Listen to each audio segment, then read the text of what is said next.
सांजनदरीचा हा खोल भाग अशा प्रकारे पाण्यातून प्रवाह वाहतो. आपण या ठिकाणी पाहू शकता. अतिशय अवघड सगळं होतं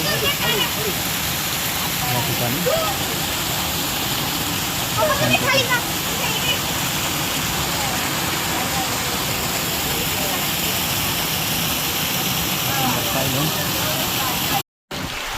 तर या ठिकाणी आपण पाहू शकता ही आहे सांजनदरी.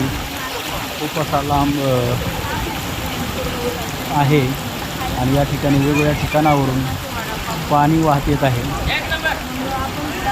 तिथं आपण पाहिलं तर या ठिकाणी असं पाणी वाहून येत आहे. या ठिकाणी सुद्धा आहे. तर अशा प्रकारे हा सांजनदरीचा भाग. या ठिकाणी सुद्धा एक चढायला जागा आहे. आपण जर पाहिलं इकडे